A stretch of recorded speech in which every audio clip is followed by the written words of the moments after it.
صل على سيدنا محمد الفاتح لما أغلق الخاتم لما سبق ناصر الحق بالحق والهادي إلى صراطك المستقيم وعلى آله ومقداره العظيم في كل لمحة ونفس عدد ما وسعه علم الله.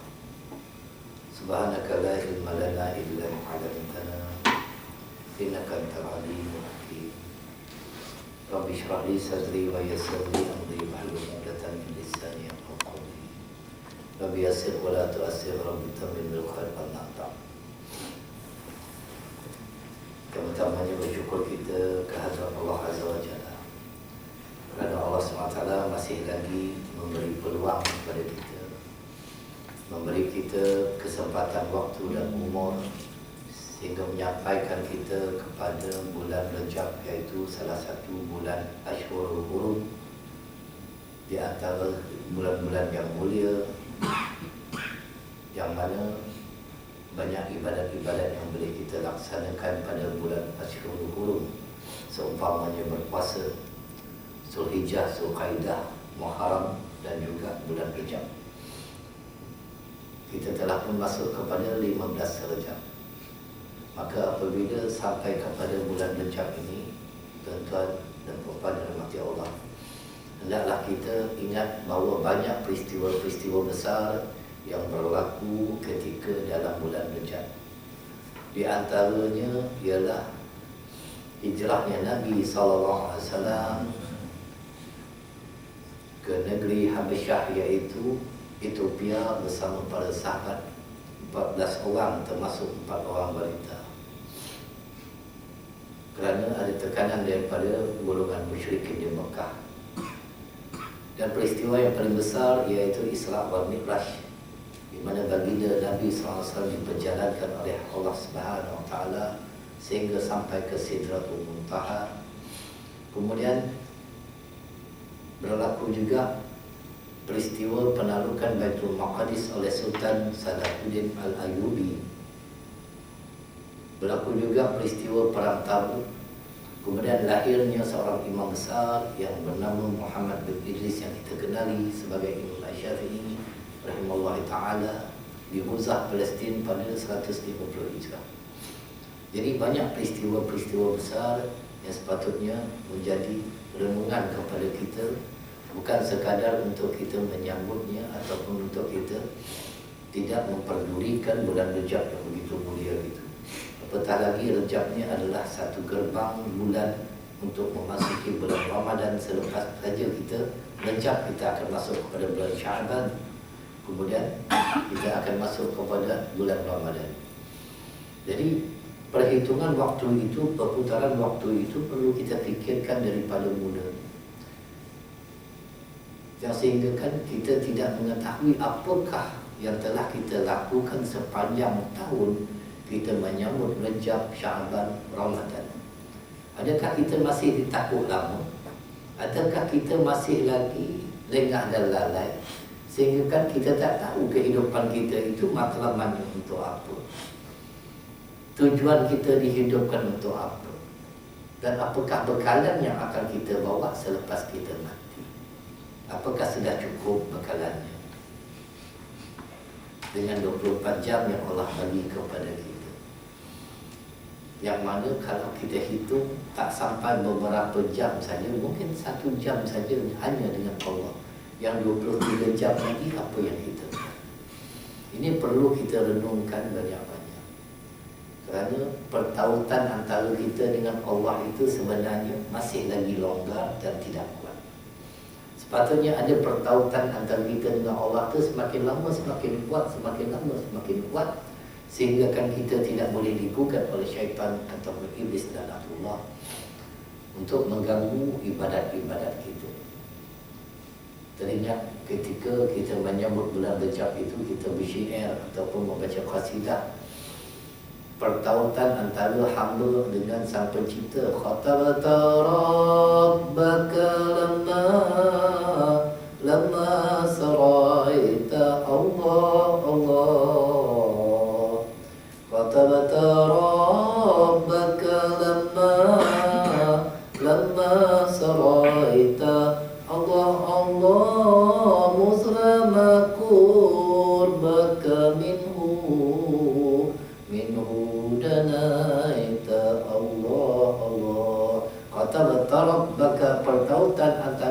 berjumpa dengan Sang Pencipta begitu kuat. Ini cerita tentang Isra wal Mi'raj ketika bulan Rajab. Jadi di mana baginda Nabi SAW diperjalankan daripada Makkah Mukarramah ke Masjid Al-Aqsa, kemudian dinaikkan ke Sidratul Muntaha. Lailan minal baitil harami, baitil harami, Allah Allah. Lailan minal baitil harami, pada malamnya perjalanan daripada Baitul Haram menuju ke Masjid Al-Aqsa. Lil Aqsa ya khairal anami, khairal anami, Allah Allah. Dengan menaiki tunggangan, iaitu dipanggil sebagai binatang yang berwarna putih, burak. Alal burak tatazalam, tatazalami, qalbatri yasli fid duja, duja saraita, sehinggalah akhir kita membaca lantunan qasidah ini menandakan pentautan kita dengan Allah itu begitu kuat. Shala alaika Allahu Rabbi, Allahu Rabbi, Allah Allah. Tidak ada qatra fi sahabi, qatra fi sahabi, Allah Allah. Jadi tuan-tuan dan puan, sepanjang tahun kita menyambut, tapi tak ada makna, tak ada perubahan. Maka rasa diri kita itu masih lagi belum ada kekuatan kita itu untuk benar-benar takut kepada Allah Subhanahu Wa Taala. Sedangkan sepatutnya kita ada perasaan takut itu. Apatah lagi apabila peristiwa bulan Rejab itu, hari ini 27 Rejab berlakunya peristiwa sebagaimana yang dinakalkan oleh ijma' ulama, peristiwa Isra wal Mi'raj. Di mana Isra dan Mi'raj itu baginda Nabi SAW diberikan urusan yang begitu penting, tanda hubungan antara manusia dengan atau hamba dengan Allah, itulah solat. Wa inni yawma khalaqtus samawati wal arda qad faradtu 'alaika wa 'ala ummatika 50 salatan faqambiha anta wa ummataka. Dan bahawasanya kata Allah, aku pada hari aku jadikan 7 petala langit dan bumi, semuanya telah aku fardukan atas kamu dan umat kamu 50 waktu sembahyang. Maka dirikanlah dengan dia kamu dan umat diberi sembahyang secara langsung kepada Nabi SAW. Itu yang kita mengajar kita sembahyang, salu kama ra'aitumuni usalli. Maka kebingungan Nabi SAW menerima 50 waktu. Adakah boleh umatnya melaksanakan? Turun ke langit ke-7 berjumpa Nabi Ibrahim AS tanpa ada balasan apa-apa daripada Nabi Ibrahim AS. Turun pula ke langit ke-6, bertemu dengan Nabi Musa AS. Ditanya oleh Nabi Musa AS, apakah yang telah difardukan oleh Allah SWT dan umat? Maka dijawab oleh Nabi SAW, aku dan umatku telah difardukan untuk melakukan solat 50 waktu. Kembalilah engkau ya Muhammad, kata Nabi Musa, kepada Tuhan kamu dan pohonkan ringan daripada kamu dan daripada umat kamu, minta diringankan. Bahawasanya umat kamu itu tak kuasa, tak ada kekuatan untuk melakukan. Aku dah cuba dah pada manusia yang dahulu-dahulu daripada kamu, iaitu umat aku daripada Bani Israel, yang mereka itu lebih gagah, lebih keras, lebih hebat daripada umat kamu. Tak mampu untuk melaksanakan solat yang 2 rakaat saja. Apakah umat kamu boleh nak buat 50 waktu? Baginda naik lagi, minta melayu dengan Allah. Turun 45, turun 40, turun 35, sampai di Nabi Musa AS masih lagi, ya Muhammad, naik engkau bertemu dengan Allah. Minta dikurangkan lagi 5 waktu berat. Berat tuan-tuan, 5 waktu. Itu sebab ramai orang tak sembahyang. Berat sangat 5 waktu. Cukup. Hatta kepada kita sendiri pun, jangan kata orang. Kerana iman kita ni ada turun ada naik. Tiba rajin-rajin lah, tiba malas, momentum tu turun, malas je. Itu yang zuhur 3.30, asar 6.30, itu jenis mood datang ataupun momentum tu turun. Jadi apabila keimanan tu turun, merundum tentang ingat mati banyak-banyak, dia naik lagi. Kalaulah aku mati sekarang ni belum solat, macam mana? Untuk meningkatkan keimanan kita yang turun itu, yang jatuh itu, ingat mati banyak-banyak. Bahawa kita akan mati bila-bila saja. Kalaulah aku tak sembahyang, tiba-tiba aku mati, macam mana? Akhirnya kita takut. Itu sebab kematian itu mengingatkan kita kepada perkara-perkara yang boleh menjadikan diri kita lebih baik lagi daripada sebelum. Jadi sepatutnya macam bulan lepas saya telah pun membuat tahsin Al-Fatihah. Mungkin antara tuan-tuan ada buat catatan ataupun ada video-video tentang membaca Fatihah dengan lebih fasih lagi, agar kita boleh bertadabbur membaca Al-Quran dengan lebih baik. Kerana Fatihah ini penting. Kalau tersalah baca, tak sah salat. Kerana hanyalah surah Al-Fatihah saja yang ada di dalam sembahyang. Adapun surah-surah yang lain adalah sunat bagi kita yang disebut sebagai sunat hay'ah. Selepas kita membaca Fatihah, Fatihah wajib. Kalau tak baca Fatihah, maka tidak sah solat yang kita laksanakan itu. Maka hendaklah kita membaca secara fasih. Adapun ayat-ayat yang lain betul sunat, dan kita digalakkan untuk membaca Al-Quran satu huruf saja diberi ganjaran 10 ganjaran. Sebagaimana sekali musim tilawah Al-Quran. Tilawah Al-Quran, kita tengok kita tak mampu dengan tilawah tuan-tuan, buka Quran di rumah baca lah. Ada ruang waktu baca lah. Itu sebab kadang-kadang tu kita ni tengok di masjid-masjid pengajian Al-Quran, tapi waktu semua dia buka CD, kaset, ngaji lah. Sepatutnya bila imam mengaji, jangan buka kaset, buka CD. Bila buka CD, waktu masuk macam ni, tiba-tiba bunyi macam ni, Bismillahirrahmanirrahim, kaset, Alif Lam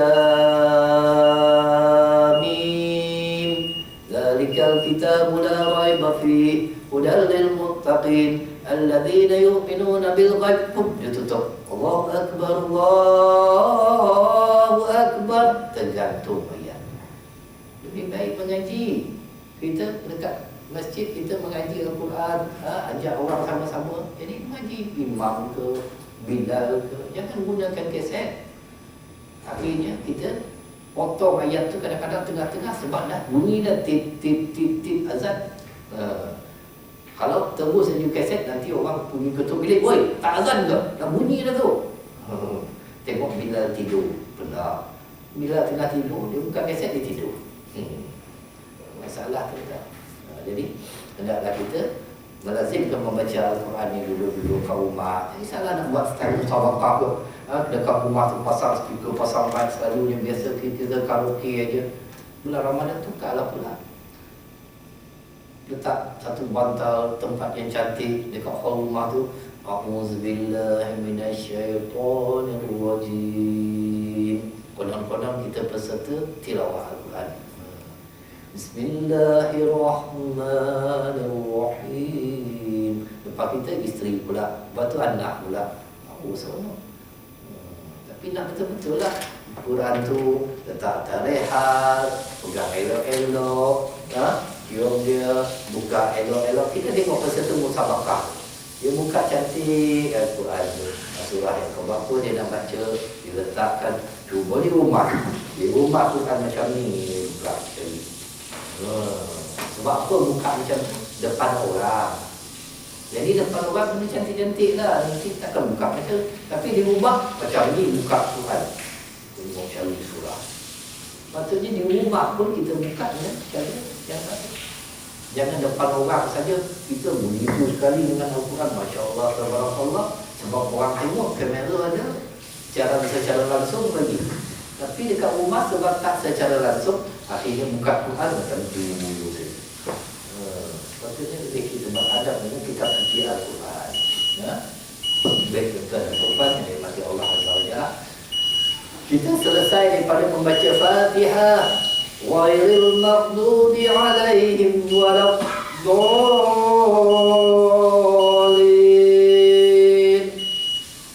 Yang jadi makmum, amin, nyaringkan suara, jangan simpan suara.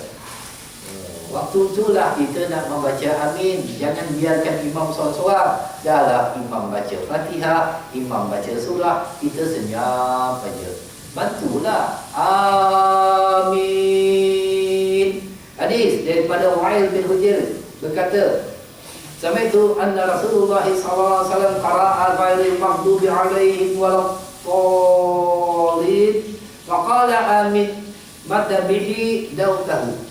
Aku mendengar bahawa Rasulullah SAW membaca makmumnya bukanlah orang-orang yang dimarahi ke atas mereka Yahudi, dan bukanlah orang-orang yang sesat iaitu Nasrani. Lalu baginda Nabi SAW membaca amin, perkenankanlah ya Allah dengan memanjangkan suaranya ketika membacanya, memanjang dan menyaringkan suara. Ketika di zaman Rasulullah SAW di Masjid Nabawi, tuan-tuan dan puan-puan yang dirahmati Allah, bergema masjid itu disebutkan sebagai Farial Tarju Bihal Masjid, sehingga masjid bergema dengan laungan daripada orang menyebut amin.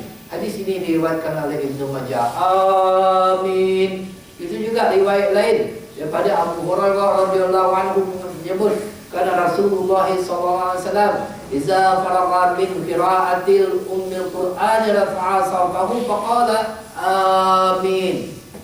Adalah Nabi SAW ketika selesai daripada membaca umul kitab, iaitu surah Al-Fatihah, baginda Nabi SAW mengangkat suara baginda Nabi SAW dan membaca amin. Baca kuat-kuat, jangan malu-malu, jangan segan-segan. Kita ni segan nak supaya suara untuk mengaminkan. Imam dah baca cantik dah, ghairil maghdubi alaihim waladdallin. Kat belakang apa tuan? Amin. Yang belakang kan tak bunyi langsung. Itu sayang tuan, akhirnya Yahudi dan Nasara bertepuk tangan. Sebab apa? Ma hasaratukumul yahudu ala syai'in ma hasaratukum ala salamil wattamin. Tidaklah yang iri hati oleh Yahudi atas sesuatu yang mereka iri hati kepada kamu daripada mengucap salam dan membaca amin. Itu orang Yahudi yang akan cemburu kepada umat Islam apabila kita mengucapkan salam kepada sesiapa saja, Assalamualaikum. Orang membalas Waalaikumsalam warahmatullahi wabarakatuh, dan mengucapkan amin. Jadi kalau kita tak mengucapkan amin, dia tak cemburu, dia tak rasa risau. Kerana membaca amin ini merupakan satu rahmat bagi kita daripada Allah SWT. Rasulullah SAW bersabda dalam hadis-hadis lain, kana Rasulullah SAW izan taha min qira'atil Fatihati faqala amin yajharu wa yamuddu biha sawtahu. Adalah Nabi SAW ketika selesai daripada pembacaan Al-Fatihah membaca amin, perkenankanlah ya Allah baginda Nabi SAW menyaringkan suaranya dan memanjangkan suaranya ketika membaca. Dinyaringkan suara, bukan sekadar amin untuk kita saja. Sepatutnya lebih lagi kita yang umat pada hari ini makannya cukup. Cukup makan, bukan tak makan. Kalau bulan puasa pun, sahur pun sampai petang masih lagi kenyang lah katakan. Takkan nak sebut amin pun tak mampu. Allah lemahnya, macam tak makan. Nak sebut amin pun tak mampu. Kesian. Yahudi tengok apakah umat Islam yang begitu lemah, nak nyebut amin pun tak boleh. Sedangkan imam berdoa, Allahumma firli Allahumma firli Allahumma firli. Allah mahdini fi man hadait. Amin. Wa'afina fi man afid. Amin. Allah. Lemahnya, tak makan, tak minum, tak ada tenaga nak sebut amin. Allahumma firli wal muslimin wal muslimat wal mu'minin wal mu'minat. tengok tak percaya, tengoklah khutbah Jumaat ketika imam menyebut. Kita nak menyebut amin itu susah. Malu. Tengok orang sebelah senyap, kita pun senyap. Sebutkan amin. Nah, apabila pertahanan imam apabila berdoa selepas solat, amin, amin, amin, itu yang dicemburui oleh Yahudi. Amin, amin, amin. Allah maju. Sial imam, tak ada orang sokong. Tak ada orang yang bantu dia untuk mengaminkan doa yang dibaca. Tapi kalau konsert nyanyi ramai-ramai tuan-tuan, sama-sama kita nyanyi ya. Oh, semua nyanyi. Takkan imam nak suruh buat macam tu. Kita pun nyanyi sama-sama. Cakap apa lagi? We are the world, we are the children, we are the one who made the brighter day. Macam itulah suara dia. Lebih kurang lah. Banyak kita tak tahu nyanyi lagu mutik. Tuan. Okey. Baik. Faqulu amin yuhibbukumullah. Sebutlah kamu amin, nescaya Allah SWT akan menyayangi kamu, kata Nabi. Allah sayang kepada orang yang menyebut amin. Perkenankanlah ya Allah. Bukan susah sangat. Amin. Dua saja. Dua saja. Dan sebut perkataan amin. Tak payah panjang pun. Tak payah ikut baca yang besar-besar lagi. Amin saja. Kemudian selepas Fatihah, amin, sunat antara walad bolin kepada amin itu dengan kita berbisik di dalam hati kita, Rabbi firli, ya Allah itu ampunkanlah aku. Sunat untuk kita mengucapkan Rabbi firli, ampunkan aku ya Allah. Kemudian kalaulah besok berapa ribu orang yang sembahyang di Masjid Aisyah Kirim, KLCC ataupun di masjid mana-mana, amin, mengaminkan doa Rabbi firli kita tadi. Ya Allah, tak nak ke orang mengaminkan doa kita sekali? Kita mengucapkan Rabbi firli ketika sebelum amin. Sunat untuk kita mengucapkannya. Baik. Saktah, berhenti sebentar, sunat hayat. Saktah ni pernah dengar tak? Dalam Al-Quran ada saktah, dalam solat pun ada saktah. Tetapi di dalam sembahyang solat sama lah tadi saya sebut kan. Dalam solat ada saktah dan sembahyang ada saktah. Dalam solat ada saktah, dalam Al-Quran ada saktah. Tetapi di dalam Al-Quran hukum saktah iaitu kita memberhentikan bacaan itu dengan menahan nafas tanpa kita menggunakan nafas yang baru. Adapun di dalam solat iaitu kita menggunakan nafas yang baru, berhenti seketika. Baik. Contoh di dalam Al-Quran malam ni, bagi mereka yang baca Yasin ada saktah dekat situ. Qalu ya wailana man ba'athana min marqadina hadza. Tu berhenti. Ada saktah dekat atas itu. Ada sin, huruf sin tu saktah. Berhenti menahan nafas tanpa kita mengeluarkan nafas yang baru. Tahan nafas tu dulu. Qalu ya wailana man ba'athana min marqadina hadza ma wa'ada rahman wa sadaqal mursalun. Itu saktah di dalam Al-Quran. Adapun saktah di dalam solat iaitu kita berhenti seketika dengan menarik nafas baru. Waladhdallin, amin. Nak berhenti dulu, ambil tempoh bertenang, baru baca surah. Macam tu. Bismillahirrahmanirrahim. Bagi imam tidak ada diam bagi imam itu, kerana solat itu senantiasa diisi oleh zikir, maka imam tidak boleh memutuskan zikir. Selepas membaca Fatihah, amin, sebelum membaca surah, maka sunat bagi imam bertasbih.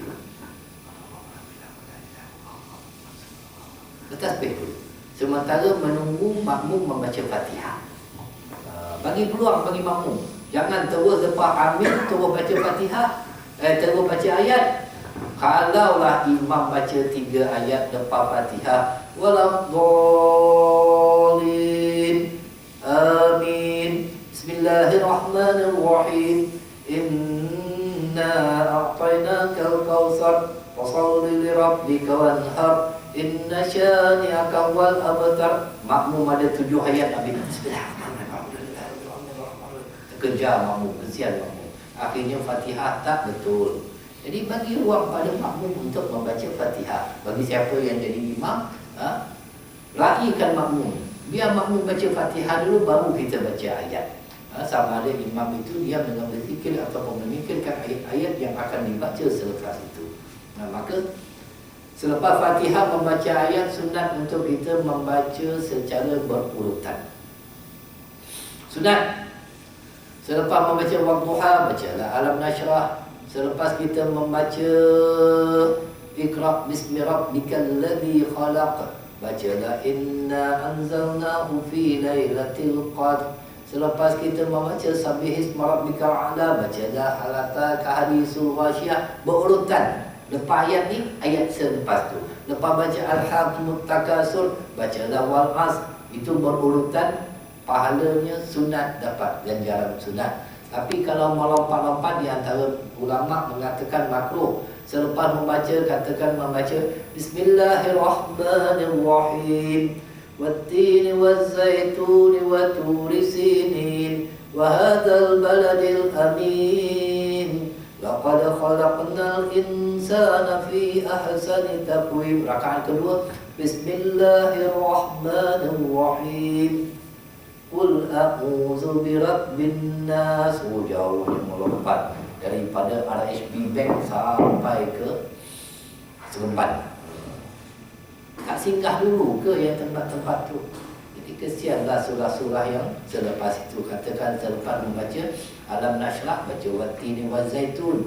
Jadi kalau daripada Alam Nashrah lompat kepada surah-surah yang lain, seumpamanya Iza ja'a nasrullahi wal fath.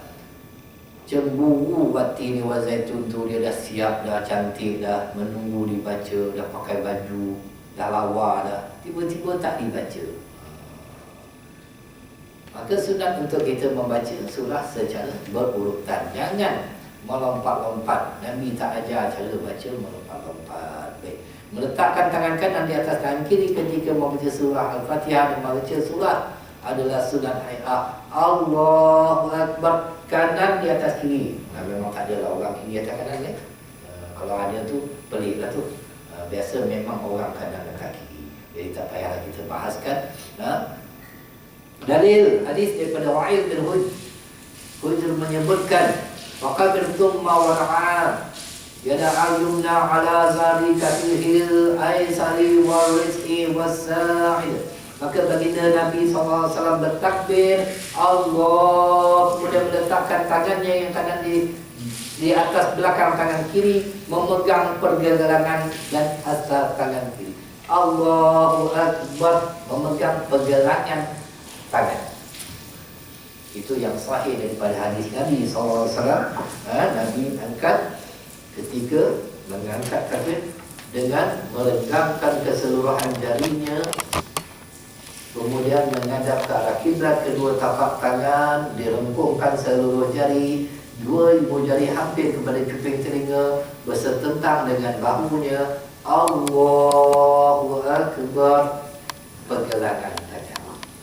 Ini yang sahih dalam hadis Nabi SAW, memegang pergelangan tangan. Al-Qub disebut, iaitu pergelangan tangan Nabi SAW memegang.